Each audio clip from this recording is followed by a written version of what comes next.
The first thing she remembered was the smell of gasoline. It clung to the inside of the van like something alive, sharp and suffocating. Her wrists burned against the plastic ties that cut into her skin, every small movement sending sparks of pain up her arms. The world outside was reduced to blurred flashes of headlights and the dull roar of tires on asphalt. Her mouth tasted like fear and cloth. Lena tried to breathe slowly, the way her mother had taught her during storms. In through the nose, out through the mouth. But the air was thick and stale, and panic kept clawing its way back into her throat. She had been walking home from her late shift at the diner, earbuds in, mind on nothing more than a hot shower and sleep. The street had been quiet. Too quiet, she realized now. The van had pulled up so smoothly. She barely registered it until the door slid open and hands grabbed her. She had screamed. She was sure she had, but memory blurred after. That into the thud of her body against metal, and the slam of the door. Now she lay on the cold floor of the van, heart pounding so hard it made her dizzy. Two men sat in the front. She could hear their low voices, casual, like they were discussing groceries. "You tied her good?" one of them asked. "Yeah, she's not going anywhere." Lena closed her eyes. She thought of her little brother waiting for her to come home, probably texting her that he'd eaten the last slice of pizza. She thought of her mother working the night shift at the hospital. She thought of everything unfinished. The van slowed. Her heart leaped into her throat. Were they stopping? Was this where... The vehicle jerked to a halt. Silence filled the space for a moment, heavy and uncertain. Then she heard something else, a distant rumble. At first it was faint, like thunder far away, but it grew quickly, deep and layered, vibrating through the metal beneath her cheek. Motorcycles. The driver cursed under his breath. What the hell is this? The rumble swelled, surrounding them.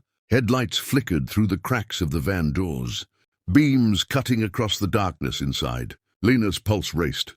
She didn't understand what was happening, but something in the shift of the air felt different, tense, charged. The passenger door opened. Cold night air rushed in. One of the men stepped out. The rumble cut abruptly, replaced by the ticking of cooling engines and the heavy sound of boots on pavement. "Evening," a voice said, calm, controlled. "What's your problem?" the kidnapper snapped. "We saw you driving kind of reckless back there," the calm voice replied. "Thought maybe you needed help." Another voice, deeper, added, "Or maybe someone inside does." Lena's breath hitched. She shifted just slightly, letting her shoes scrape against the metal floor. A small sound, barely anything, but in the sudden quiet it felt deafening. "What's in the van?" someone asked. "None of your business," the driver barked. A pause, then the unmistakable click of a boot stepping closer. "You mind if we check?" The calm voice asked again, softer now, dangerous. Lena didn't know who they were. She didn't know why they had stopped. But hope flared in her chest, fragile and blinding. The back doors of the van flew open. Light flooded in, so bright it hurt her eyes. She blinked against it, tears spilling down her cheeks. For a second, no one moved. She saw leather jackets, denim faces, lined with age and wind and something else concern. One of the bikers stepped forward, his beard streaked with gray, eyes sharp but gentle. He took in the scene in an instant. Her bound wrists, the tape at her mouth, the terror she couldn't hide. His expression changed. It wasn't loud. It wasn't dramatic. But something in his face hardened like steel, cooling into shape. "Call it in," he said quietly over his shoulder. The kidnappers tried to run. They didn't get far. The bikers moved with startling coordination, as if this wasn't their first time stepping into danger.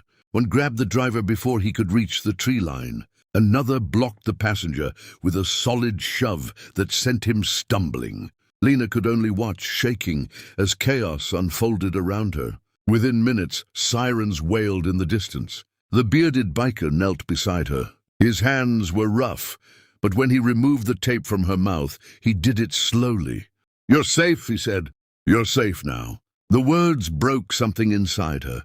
She sobbed, uncontrollable, gulping air like she had been underwater too long. He cut the ties at her wrists and helped her sit up. His jacket smelled of leather and smoke and wind. "I thought..."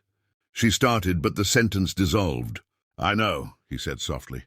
Police cars arrived in a blur of red and blue. Statements were taken. The kidnappers were hauled away in handcuffs. Shouting threats no one seemed to take seriously. Lena sat on the curb, wrapped in a blanket someone had found. Her hands wouldn't stop trembling. The bearded biker stood a few feet away, speaking with an officer. She watched him. These men she had been taught to fear, to avoid. Leather and tattoos and roaring engines. They had looked intimidating when they surrounded the van. Now they looked like something else entirely. When he returned, he crouched beside her again. "My name's Marcus," he said. "Lena," she managed. "You got someone we can call?" "My mom," she whispered. He nodded and handed her his phone. She could barely dial through the shaking. But when her mother answered, Lena broke down all over again. "I'm coming," her mother said, voice cracking. After the call, silence settled between Lena and Marcus. Not awkward, just heavy with everything that had almost happened. "Why did you stop?" she asked finally. Marcus glanced at the dark road. "We were heading back from a charity ride. Saw the van swerve when you struggled, I guess. Something felt off. So you just followed it." He shrugged slightly. Couldn't ignore it. One of the other bikers approached, a younger woman with a braid down her back. She handed Lena a bottle of water. "You're tough," the woman said with a small smile. "You made noise." That helped. Lena hadn't even realized she had. Her mother arrived 10 minutes later, running across the pavement before the car had fully stopped. She pulled Lena into her arms so tightly it hurt, both of them crying openly. Marcus and the others stepped back, giving them space. Through her mother's shoulder, Lena watched them. They weren't posing. They weren't waiting for praise. They were just there. Before leaving, Marcus walked over once more. "Take care of yourself, Lena," he said. She hesitated, then threw her arms around him.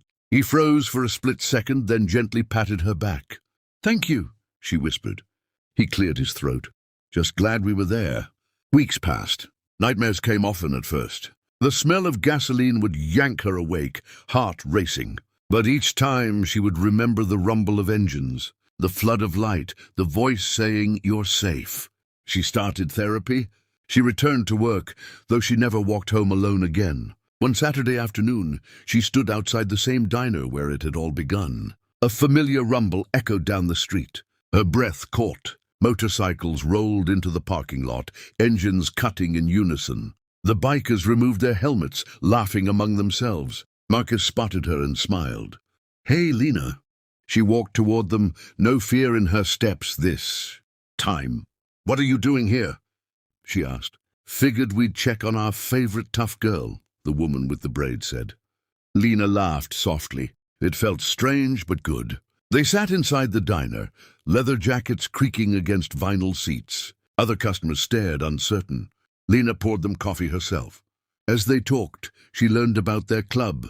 Veterans, mechanics, a teacher, a nurse. Ordinary lives woven together by shared rides and a promise to watch each other's backs. And apparently to watch strangers' backs too. "You didn't hesitate," she said at one point, looking at Marcus. He met her eyes. "Neither did you." She frowned slightly. "You fought," he continued. "You made a sound when it mattered. That's courage." The word settled in her chest, warm and steady. For so long after that night she had felt like a victim, fragile, broken. But sitting there, surrounded by people who had seen her at her most terrified and still called her tough, something shifted. She wasn't just the girl in the van. She was the girl who survived it. Months later, Lena stood before a small crowd at a community safety event. Her hands trembled, but her voice did not. She told her story. Not every detail, just enough. In the back of the room, leather jackets lined the wall. When she finished, applause filled the space. Not loud, not overwhelming, just real. Afterward, Marcus approached her. "Proud of you," he said simply. She smiled. "You didn't hesitate." He shook his head. "No, but neither did you." As the sun dipped below the horizon, casting the parking lot in gold, the motorcycles started again, engines rumbling like distant thunder. This time the sound didn't bring fear. It brought gratitude. Because on the darkest night of her life, when hope felt impossible and the world had narrowed to the inside of a cold metal van, a group of strangers heard something wasn't right. And they didn't hesitate.